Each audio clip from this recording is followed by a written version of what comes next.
উনি চাইলে দেশের বাইরে গিয়ে বিলাসবহুল জীবনযাপন করতে পারতেন, কিন্তু উনি কখনো যায় নাই। উনি বলছে যে এই মাটি ছেড়ে আমি কোথায় যাব, এটা আমার দেশ, এটা আমার মাতৃভূমি, আমি এই দেশ ছেড়ে, এই দেশের মানুষ ছেড়ে কোথাও যাব না। এই কথার পরপরই কিন্তু তিনি জেলে গিয়েছিলেন। জেলে গিয়ে শেখ হাসিনার অনেক নির্যাতন সহ্য করেছেন। শেষ পর্যায়ে উনি এখন মৃত্যুশয্যা। উনাকে কেন পছন্দ করি, যদিও আমি পরিষ্কার করে বলতে চাই আমি বিএনপি করি না, কিন্তু উনাকে খুব পছন্দ করি। দেখুন ওনার কথাগুলো আপনারা নিজের কানেই শুনুন। দেশের বাইরে আমার কোনো ঠিকানা নেই, এটাই হলো আমার ঠিকানা। এই দেশ, এই দেশের মাটি মানুষই আমার সব কিছু, কাজে আমি দেশের বাইরে যাব না। দেশের এত সমস্যা, এই কোনো সমস্যা নিয়ে আলোচনা হয় না।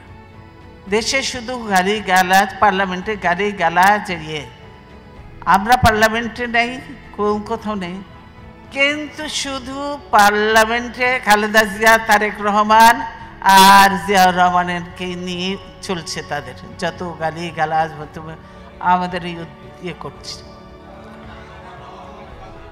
হ্যাঁ, এইটা হলো তাদের কাজ। পার্লামেন্টে কোনো কিছু হয় না। কাজে এই অবৈধ পার্লামেন্টে আমরা জানি, এই অবৈধ পার্লামেন্টে যত কিছু আইনি পাশ করুক, সত্যিকারের নিয়মতান্ত্রিক নির্বাচন হয়ে জনগণের সরকার আসলে কখনোই এই আইনগুলি কার্যকর হবে না। কারণ যে অবৈধ পার্লামেন্টের আইন এগুলি কার্যকর হতে পারে না।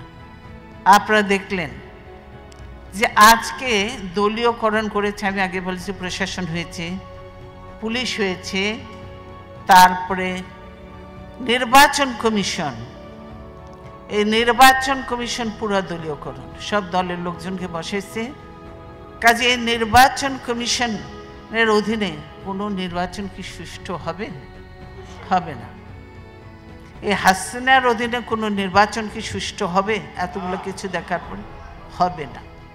যার জন্যই আমাদের ডিমান্ডটা যে আমরা নির্দলীয় যে নাইব, আমরা বললাম নিরপেক্ষ সরকারের অধীনে নির্বাচন হতে হবে, হাসিনার অধীনে হলে হবে না। আর নির্বাচন কমিশনকে পুনর্গঠন করতেই হবে, কমপ্লিট পুনর্গঠন না করলে এই নির্বাচন করা, এই রকিবউদ্দিন আর হামিদুদ্দিন দিকে দিয়ে পার্লামেন্ট নির্বাচন করা সম্ভব নয়। সেজন্যই এগুলি প্রয়োজন। দেশ আজ গণতন্ত্রহীন অবস্থায়, যার জন্য দেশে এইসব ঘটনা ঘটছে, একের পর এক যে ঘটনা ঘটছে, এই গণতন্ত্রহীন অবস্থায় রয়েছে।